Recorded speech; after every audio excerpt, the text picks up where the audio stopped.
All right, good afternoon. I am Nate Bailey. For those of you who do not know me, I first of all have the privilege of chairing the board of the Defense of Freedom Institute. On behalf of my other directors, we're really grateful for this conference and for all of you being here today. In the rest of my life, I had the distinct pleasure of serving as Betsy DeVos's Chief of Staff while she was Secretary of Education. And I continue now in a role that I can only best describe as being her Chief of No Staff. Which means we do the same work, but we don't deal with the 4,000 ornery, adversarial, anti-kid bureaucrats that populated the department, a place that should not exist. Thank you. You have me instead of Betsy. I apologize for that. She wishes she could be here. A family obligation kept them in Michigan today. And then, as you can imagine, after 4 years in Washington, she tries pretty hard to make the family obligations that she missed. But she sends her very best and her deep thanks, appreciation, and congratulations to DFI and to the Federalist Society for this event. And with that, it brings me to think about how we close this out. We've learned a lot today in these great sessions, but I hope you all have saved some brain space and some energy, because I think you're about to learn a whole heck of a lot more from truly one of the brightest minds and one of the best people, not only in education, but in public service in this country. As I was thinking about how you even begin to introduce someone like our next speaker, it struck me there are two really unique, truly unique characteristics about him. Find me somebody else in Washington who has actually cut spending in this town in a meaningful way. Then find me somebody in the university system who has not raised tuition by a dime, not once, not ever. And then find me somebody who's done both of those things repeatedly. It's a list of one. It's a unicorn. And that man is Governor Mitch Daniels. Yes, rightly so. It's one of the many reasons, despite not being a Hoosier, I too think of him as my man Mitch. Because what more could you ask for than that? I won't spend time on his resume or his biography. You know it, and we'd be here all day just reading the thing. Reagan White House, Eli Lilly, the Bush 43 White House, two-term governor of Indiana, now president of Purdue. It's a pretty boring and uninteresting, unimpactful career, Governor. I wish you could have done a little bit more. You still got some years left, so hopefully you will. I'll only highlight two things of particular interest to us. As governor, we have Mitch Daniels to thank for passing one of the most sweeping and important education reforms, the nation's first statewide school choice voucher program in Indiana. He got that done in 2011. And as the president of Purdue, now that obviously I mentioned holding the line on tuition, which is just remarkable, but it has also been one of the very few voices for higher education in this country actually being accountable to the people that it's designed to serve, the students. And so I suspect he'll have a whole heck of a lot more to share about that with us. So I will stop there and hope you will join me in welcoming the two-time governor of Indiana and president of Purdue University, Governor Mitch Daniels.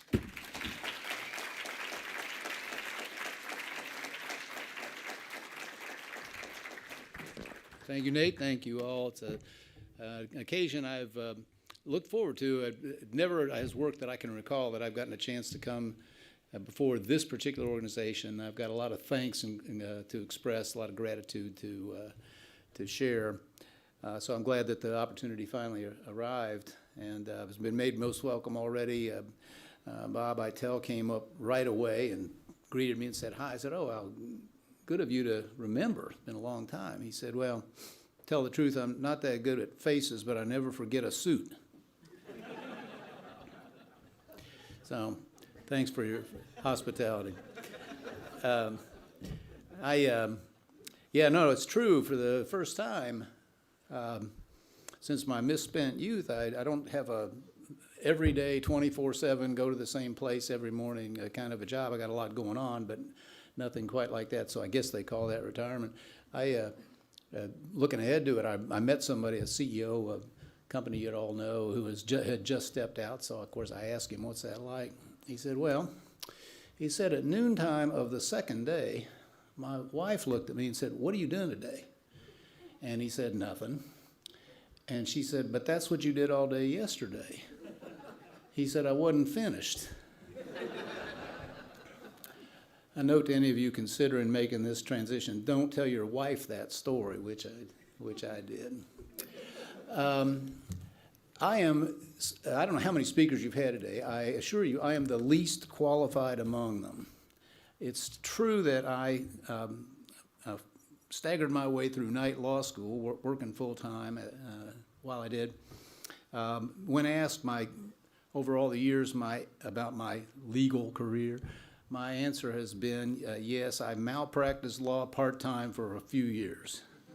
And there's a story in that I won't tell you, but what it means is that I am in awe of this organization, what it has achieved, what it is achieving in this year particularly, the fruits of its work, and as I say, therefore grateful to be here and express that admiration. During what I usually refer to as serving my first sentence in the federal government, I think probably the assignment I valued the most and took the most seriously were meetings that happened, probably once a month. Usually we would sit in the Roosevelt room of the Reagan White House. And Attorney General Meese and General Counsel, President's Counsel Fred Fielding and I would review the names of candidates for the federal judiciary and try to come to agreement on which ones to recommend to the president. And I remember at the time some really attractive and impressive names coming through, and I said, boy, these are great. And our office had checked them out from our standpoint, and they were sound philosophically and in terms of their general outlook. And where are we getting these people? And they said, well, there's this outfit called the Federalist Society, which was then in, I suppose it's maybe your third, fourth, fifth year. Aren't you about early 80s, 82, Bob, something like that? And that was my first acquaintance. And I said, well, whoever these people are, bless them. Tell them to keep it coming. Just a couple reflections. I'll try to get us to the Q&A as quickly as possible. Then I'll know I'm talking about something of relevance to you. But, a non-lawyer, I'll say another like me, George Will is somebody, he's one of those people, I always appreciate the people who can change your mind about things. So he's changed my mind about several things, like Robert E. Lee, or the new baseball rules, of which I'm now a supporter. But he also changed my mind. Many of you will have read, maybe all of you will have read his latest book, The Conservative Sensibility, which is a summation of many, many arguments that you've heard him make before. It's just I said, having finished it, I said, now I know what the term magnum opus means. I said something about that to George, and he said, yes. He said, my staff refers to it as the New Testament. But there are many, many things to learn and reflect on in that book, but he really challenged, I have to confess, the way I had thought about the judiciary, judicial temperament, and so-called judicial activism. He makes the case in there, if you haven't seen it, that he says the judiciary is the epicenter of constitutional government. And he says that people who might be self-described conservatives should, he said, re-examine their celebration of judicial modesty. And he's calling for what he calls engagement, not restraint. Arguing that while we don't want judges inventing new law and new rights, we do want them defending them. And if that takes activism, and if that takes re-examination of precedent, then so be it.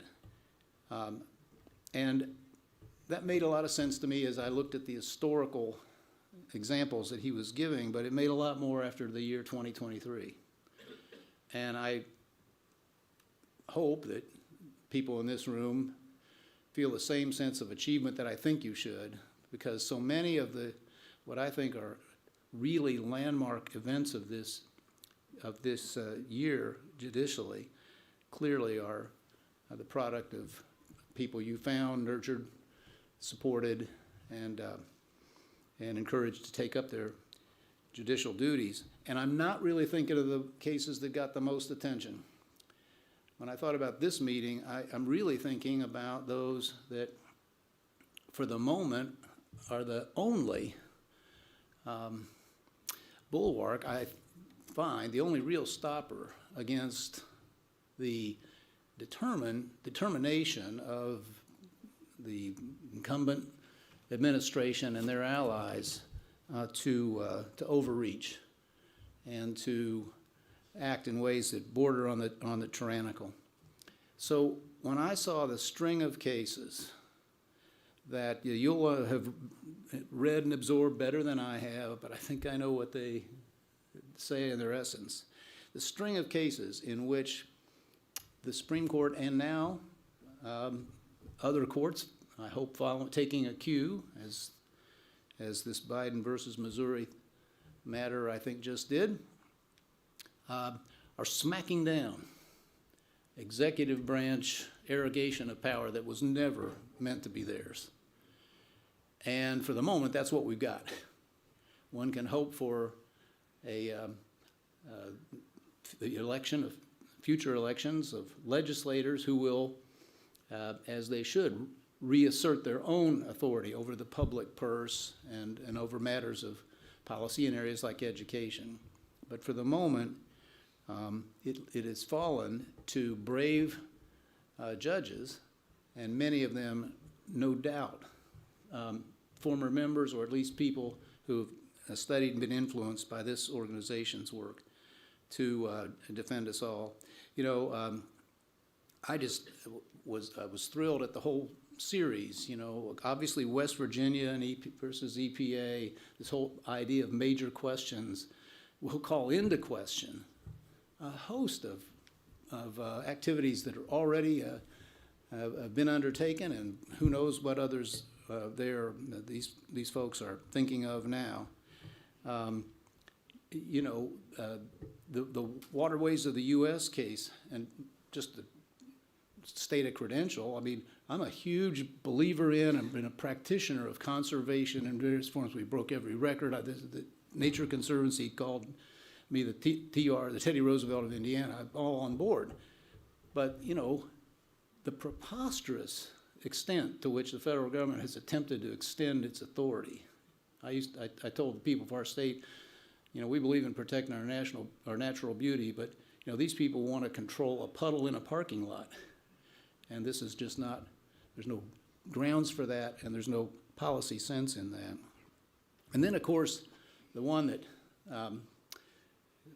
if I could pick one that gladdened my heart the most, it was Biden versus Nebraska, in which not only was a baldly, blatantly illegal and unconstitutional action attempted by the federal government, the forgiveness, so to say, that's a misnomer, actually the transfer of debt from those who incurred it to people who didn't, by the stroke of an executive pen was stopped. And it was not let's just say it wasn't exactly the consensus view in higher education where I was serving at the time, but I just thought it was so cut and dry that I didn't have any trouble mouthing off on this subject for a long time before the decision came down. I mean, I cannot think of a less defensible act of public policy that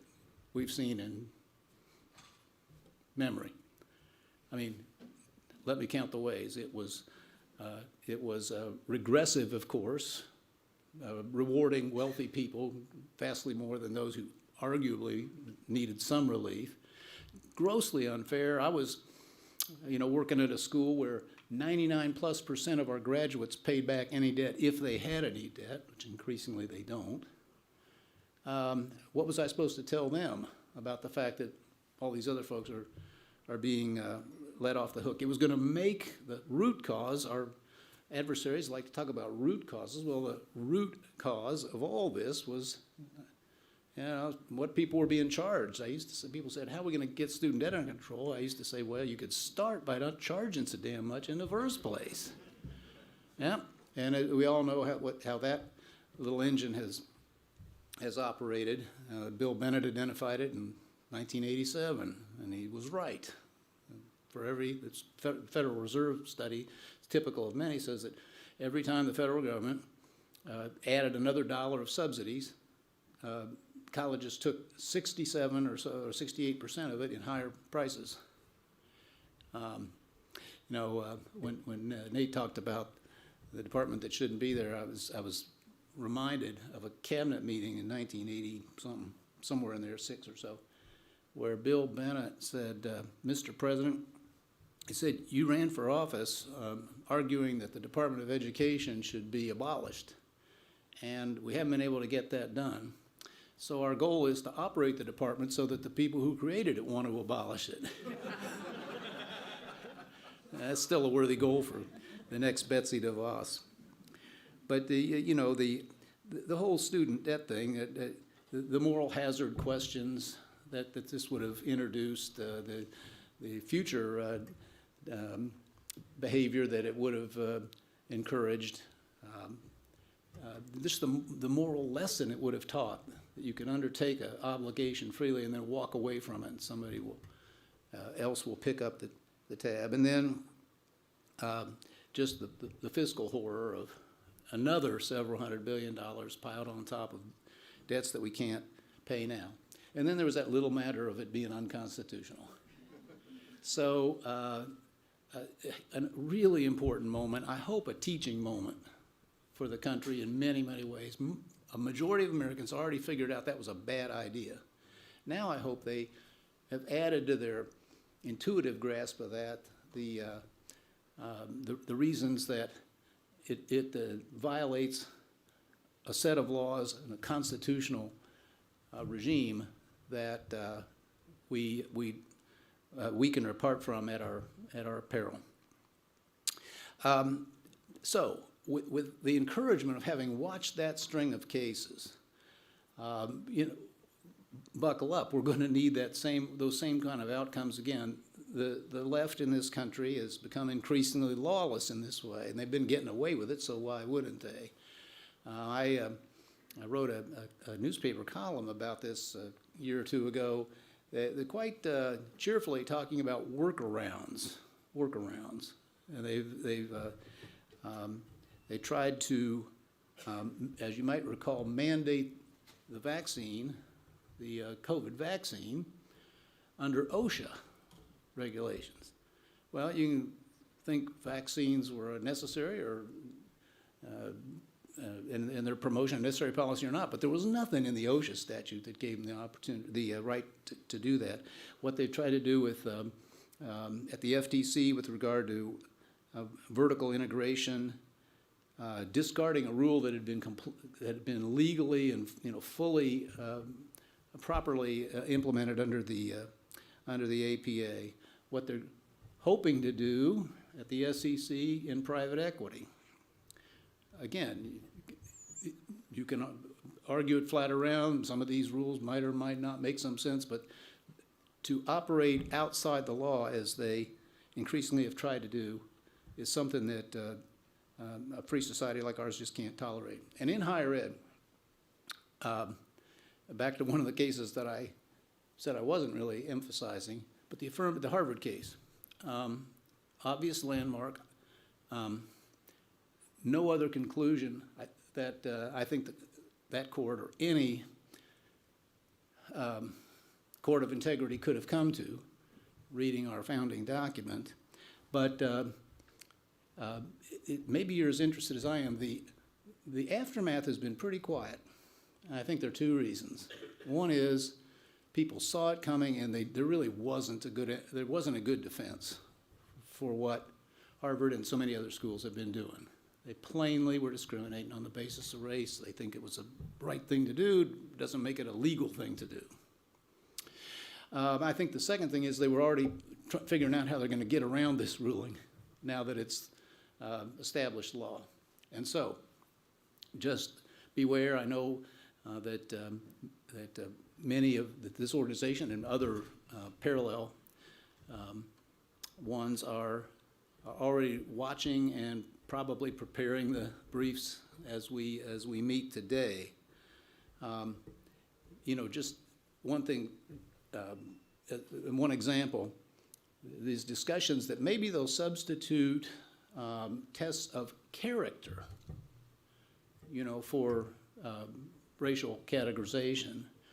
Well, this is exactly the rationale that, of course, that kept Jewish students out of prestigious colleges a long time ago.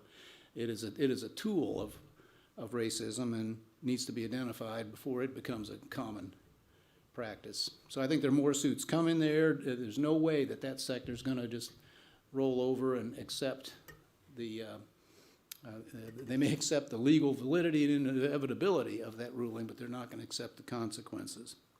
Just one or two other things before question time.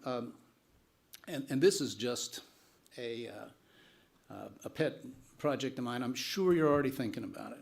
But I hope that this organization and all the ones that you are individually part of in the rest of your business or your professional and personal lives is already working on plans for the 250th anniversary of the nation here in 26. I guarantee you people who would like to rewrite history are busy right now. And in all your communities and your states and your private organizations, your museums, the schools you're influential in, we need to have a slam-bang, enthusiastic, proud, red, white, and blue commemoration of that event. I've written about this too, and having seen the first organizations talking about we need to redefine patriotism, we need radical honesty, one of them said. You know what that means? And, my take on that is I said, man, I'm glad I don't get invited to the family celebrations those folks have. All right? Happy anniversary, darling. Let me tell you about all the ways you betrayed and disgusted me during the last year. All right? Happy birthday, son. Let's go over all the things you screwed up since the last party. No. Such occasions I'm not talking about whitewashing anything or ignoring. We're the most self-critical society that's probably ever been. We need to stay that way. That's how we improve. But you get to a moment like that, and what it means if we want to reaffirm and underscore what the rule of law is and how central it is to self-government, then these are times to, as Alex Haley used to say, find the good and praise it, and to celebrate progress and all the wonderful achievements and all the great lives that our system, starting with its founding and its Constitution, have made possible. So there's just a little commercial, but when I get in front of a group as impactful and influential as this one, I didn't want to leave it out. My friend Philip Howard's here. I've said many times, if America would just listen to Philip Howard, our problems would diminish to insignificance. Keep hoping that'll happen. But something he said rang very current to me because I've just been finishing up what I think is the fourth in a series of books, all of which predict a major societal, economic, political crisis occurring in the country, and they all have about the same time frame in mind. They come at it from different angles. Some see it as a political cycle, some see it as an economic crash, or maybe fiscally driven. That's a preoccupation of mine. This fellow Neil Howe sees this as generationally driven and thinks he sees pattern all the way back in history, in which about every lifespan, different generations, depending where they fit in the process, come to different value sets and different conclusions. So anyway, All I know is that if these folks are roughly right, and at my optimistic best, I can't exclude the possibility that we might not come to some climactic moment like that. Well, if that's the case, the Federalist Society has got to be in the front row of helping reshape the new consensus, the new set of rules, the new agreements that protect the ability of free people to live out their destiny as some of us think God intended.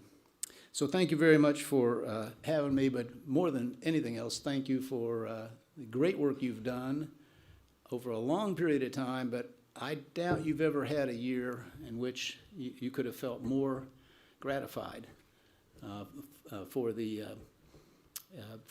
efforts that you and your predecessors in this great organization have put in. Thanks for having me.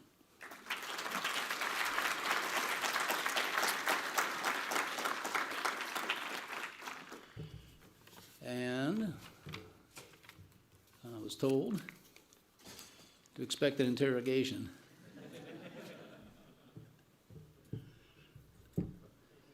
Hi, Governor. I was hoping you could maybe compare and contrast for us, as someone who has reformed both higher education and K-12 education, what the differences were there, and maybe you could also say what you think the biggest obstacle in each sector is, for the next 10 years or so. Well, first, I wouldn't overstate what's occurred. One thing I'll say about the K-12 system is that the reformers come and go, but that establishment, principally but not exclusively represented by teachers' unions, is permanent and never gives up and never backs up, and so you can never take any progress you think you made for granted. One thing we've learned in our state is that simply passing the best laws possible, or the best laws you can imagine or achieve, doesn't necessarily get you anywhere, because the system will find ways. I was just talking about what amounts to disobedience, civil disobedience in the case of the affirmative action ruling. You get that all over the place in K-12. And if you don't have people who are in a position with the authority and the will to police your laws, then it won't happen. I mean, here's an example. We ran the table on reform by the time we got done. Best charter school laws in America. Vouchers were mentioned. We reformed collective bargaining and narrowed it and so forth. But if I was going to, the reform I would trade away last, I've sometimes said, was we passed a law against social promotion. You're not supposed to be able to send a child from 3rd grade to 4th grade if they can't read at the 4th grade level. It's the cruelest thing, arguably, you can do to a kid. Because if they can't read by 4th grade, the slogan is learn to read, then read to learn. And to shuffle them along, as the system has, is worse than misguided. I think it's cruel. So we passed that law, but I find it evaded over and over and over again. We passed laws to encourage graduation, make it harder to drop out of school. Once again, you go back 3 or 4 years later, then there are waivers and there are people evading it. So that's certainly one lesson. Higher ed, the obstacles are a little different. Here you just have generations, maybe centuries of having it easy, success. You have tenure, of course, which you would never start there if you were starting fresh today.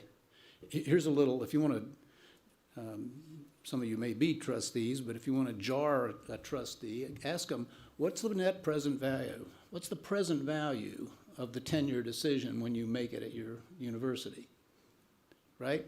You've just committed to years and years at a salary that's reasonably predictable and other costs. What did you just, when you rubber stamped that, what'd you do? And the answer is about $10 million a copy. So they have a cost structure. 2/3 of the cost or more is people. Most of that is faculty. Much of the rest is unnecessary bureaucracy. but it's basically been locked in. And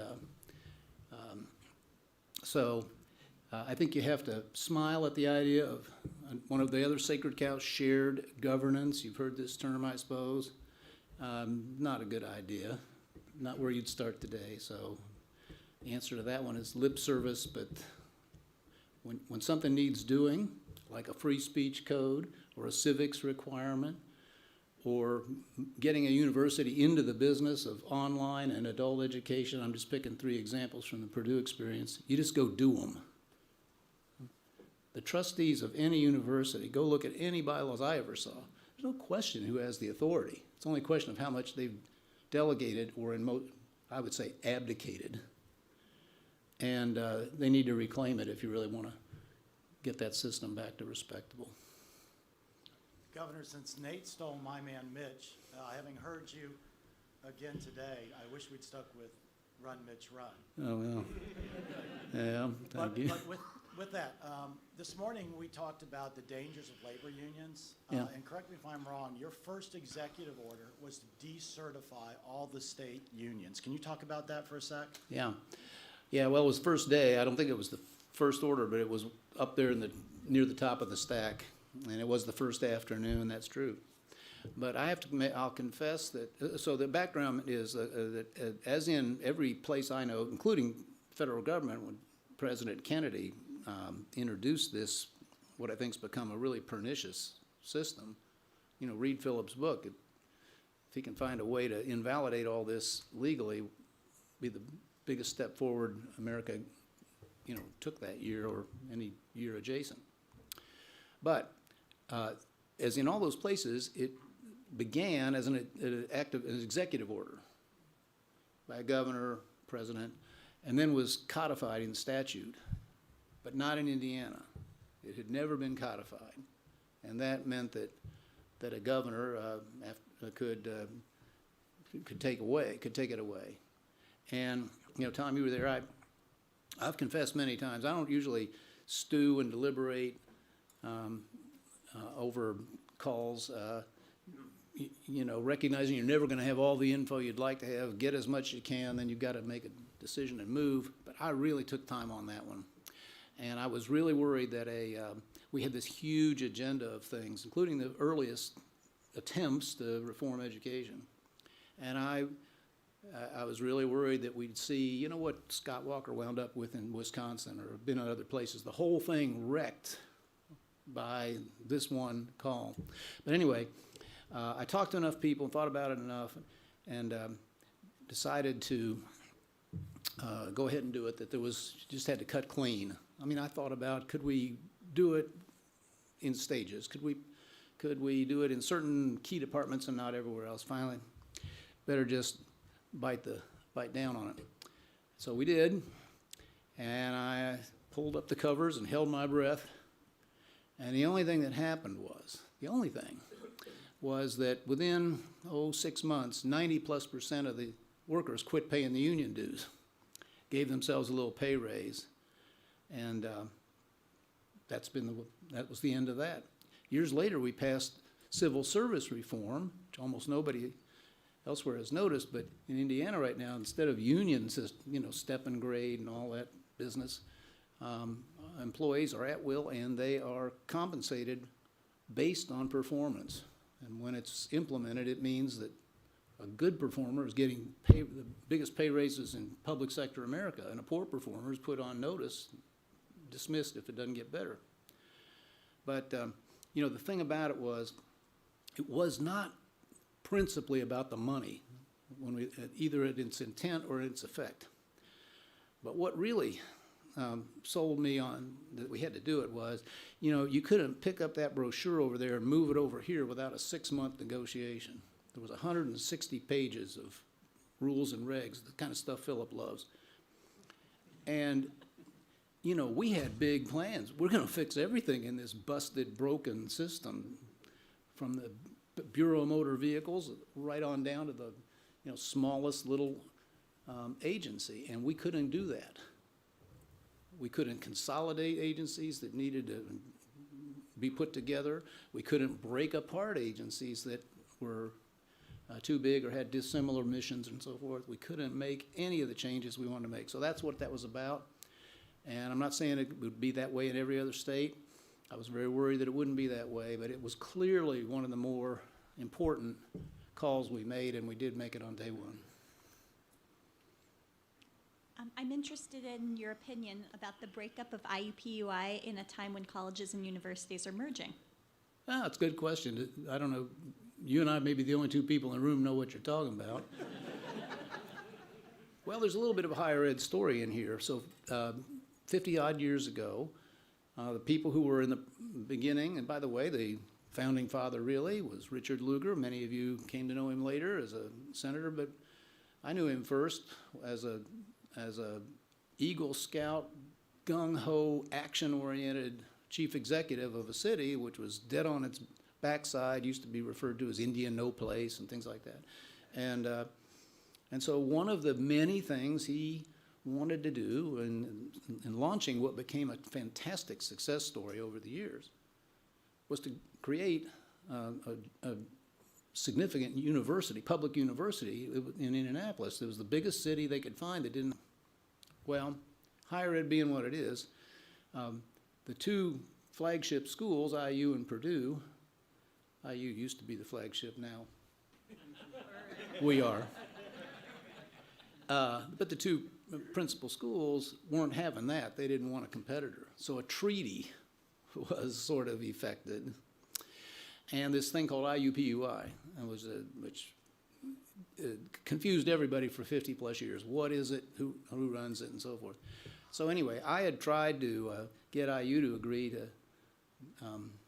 separate that, because particularly in an information age like we're living in, Indianapolis especially needs and wants a high-tech presence, which is what Purdue represents. And so they got a new president finally, and first thing I did was went to her and said, let my people go. And, I'll skip what was a complex story, but yes, we've separated them out. I think it's going to be great. I actually think both universities will prosper. I know the town is very excited that we will now have first-class, I'll say, Lafayette caliber students and faculty there. It'll take 3 or 4 years to get there, but we will quickly raise that to the same level. I'll tell you an example. We'll have to see where it goes, but one thing I really hope will happen is that a lot of students will opt for, let's say sort of a 3+1 experience where they can spend the first years at the main campus, but then we will have a bountiful number of internships and job offers waiting for them, especially in the STEM disciplines. There's a huge appetite for that in the central Indiana economy. So higher ed has kind of learned that the most effective thing in many, many cases for a young person is to have a job experience in the area of their study simultaneously. And we ought to be able to do that for hundreds and hundreds of engineers and computer scientists and hard science students. So I'm very optimistic about it, and I think you're absolutely right, consolidation is more often the case. We consolidated 2 regional campuses years ago. It just didn't make any sense to have 2 of everything. They weren't even that far apart. So that's generally a good idea, but in this case, you had a unique entity there for which there was a better answer. Yeah, a couple things. First, I wanted to thank you very much for all your kind words about the Federalist Society. We appreciate it, and we will be trying as hard as we can to do some of the things you talked about. I don't mean everything I say, but I meant that. The other thing I wanted to ask you about is there are an awful lot of people who've entered into various of the types of jobs you've had. Some of whom, honestly, for a couple of us, think would maybe even happier with what they said philosophically they wanted to do. But for the most part, the results aren't usually there. And I wondered if you had and this is a question you probably get a lot, but if you had some thoughts or advice for, many of the people in the firm are active in various ways, was there something or a couple things that were key to you in terms of actually getting things done as opposed to saying, well, it's really important we do X? So if you're asking on behalf of people who might change careers or move to something different, is Or that? are in careers that are somewhat relevant to this, but maybe not getting or having the impact Yeah. they should be having? Well, I'll try to be responsive. I mean, I've been asked many, many times, sort of having done these disparate things, what lessons or what's the most valuable? I usually start the answer by saying scar tissue. And I'm only partially facetious. I learned over time that you just have, especially, it's more true now than it's ever been. Change always has its enemies. Robert Kennedy thought that. And therefore, if you're going to make some, they're going to be people who either sincerely or out of self-interest are going to strongly oppose it. And as I've told a lot of our students, people are going to say things that are unfair, that are untrue, that are maybe malicious or even personal. And if you're not prepared for that, then you let somebody else have a go at it. And so that's probably something that, again, more unfortunately than before, people who are considering taking on tough challenges that this organization has been doing for decades, or recruiting people to do, have to be prepared for. I bet you've spent some time talking here and at other meetings. That it's really a dangerous thing when people start going after judges personally. We shouldn't do it, and people who disagree shouldn't do it. It's funny. By the way, I bring you my greetings from my friends. I'm helping an organization called the Liberty Fund. Many of you will know them. Every one of you would be a great participant in one of their conferences. You should partake if you get a chance. Well, they have a great little daily newsletter called Law and Liberty, which maybe some of you get. And there was a really interesting piece the other day about de Tocqueville's view of the courts. And way back then, he said, in this country called America, he said, there's scarcely a political question that doesn't eventually become a judicial question. Well, you would have thought I thought we'd only just arrived at that. He saw it coming as he saw so much else. So I hope that we will regain our balance about that. And anything any of us can do to restore respect, civility, and so forth to the judicial profession. Even when they're wrong, we should not, in any case I can conjure, attack their personal motives and all the rest of that. But this is something that certainly people coming through your network have got to think about. It's a sad reality right now. Yeah. Is that the hook? Thank you.